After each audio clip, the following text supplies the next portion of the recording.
God will use your unique experience to not only impact your life, but to change the way that others take time to experience their lives. But you have to allow God to do that. So I'm gonna share a memory, right? And this is perfect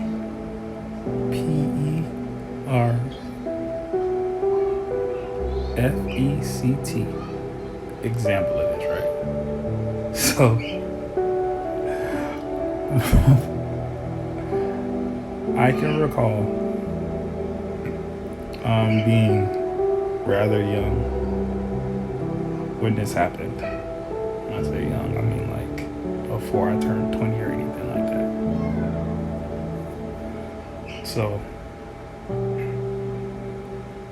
I had this ambition, this drive, this thing to always not stand out, but perform at an optimum. I mean, like high level. But that was just the ambition. That was just like my driving point, and it always sort of guided me to stand out in different areas and among different people, and like I literally see God's favor in a lot of different areas of my life, and it isn't an easy thing to acknowledge sometimes, because I was just like, I sometimes feel like, oh man, I did that good, and then my mind sort of make me no, my spirit checks my mind and be like, man, ain't nothing good about you. I'll be like, ooh, Lord, you right. There ain't nothing good about me. Only thing good about me is the you in me. So let's get that together first and foremost. But then on top of that, I do need to be able to sit there, acknowledge, and move with confidence sometimes. Sorry. You got to be able to move with confidence sometimes. And that can be very, very hard, especially if you grew up not necessarily exuding or exhibiting that confidence, or having people pour enough into you at those different points and times in your life where you felt confident in the things that you did. So that desire for me to just sit there, perform, and always exceed expectations and do next level, and then at the same time be the person that they go to, like be the person that they need, and so on and so forth. And my first job, which was at Chick-fil-A, shout out to CFA, every day closed on Sunday, we actually made certain that I stood out in every chance, every opportunity, in every situation, even in the adverse ones. Because there were some adverse ones. But at Chick-fil-A, I had this experience of my managers always noticed me, my owner always noticed me, customers always would give good reviews, and so on and so forth. And the first time I can recall, hands down, I can recall the first time I failed. The first time I failed to beat that standard and meet that expectation. And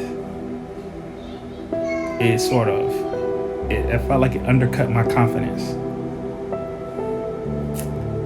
And then that's when, in those instances, when God reminded me, it was just like, why are you getting confidence from the things that you're doing?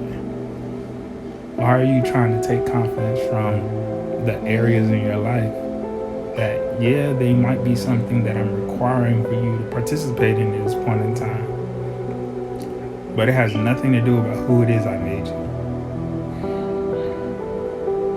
Like, I thoroughly thought of, made you perfectly, and at the same time put in you everything that you need in you, and it doesn't need to be validated by anybody. Because if I approve of it, what does it mean for anybody else to approve or disapprove, for that matter?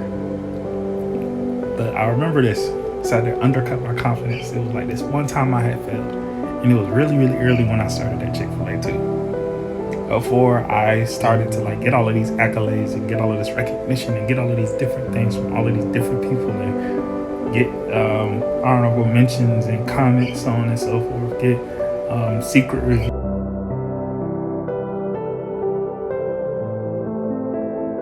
And when it gets to that point where you're actually just adjusting and making a mental adjustment and so on and so forth, I was just sort of not there. I wasn't at that age range where I was cognitively, critically thinking as deeply as I needed to not take it as a personal hit to my character, a personal hit to my development when I made this failure.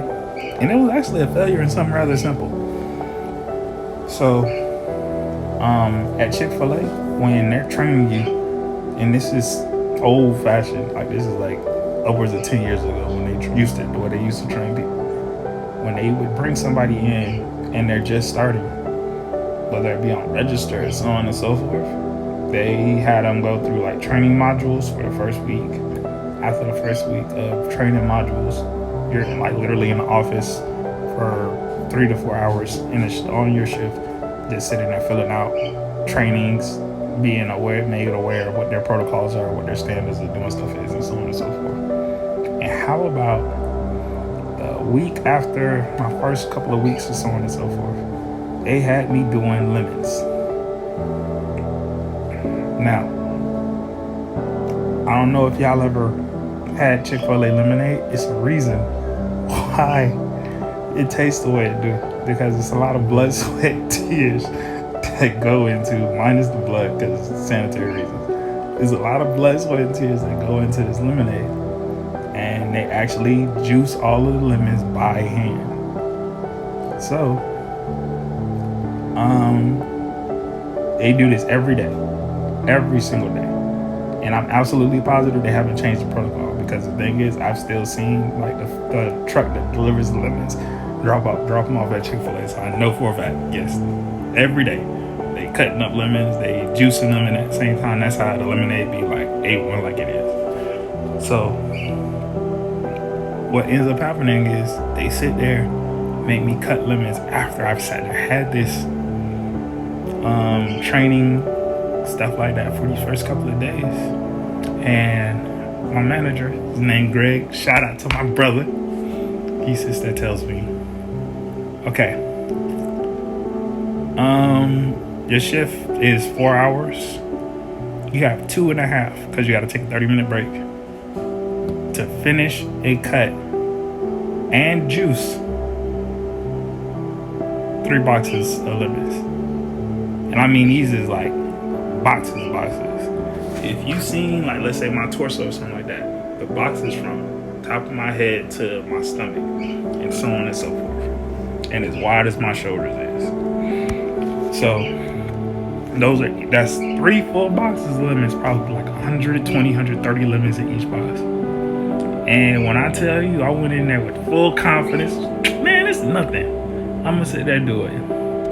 When I tell you, I got to 2 hours and 10 minutes, and I had only finished a box and a half.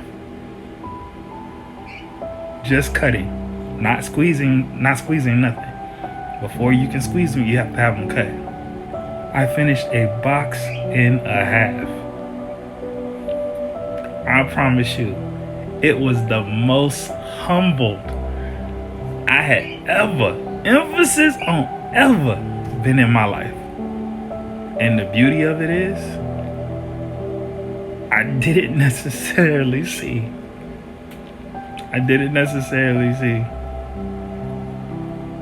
anything wrong with failure at that point.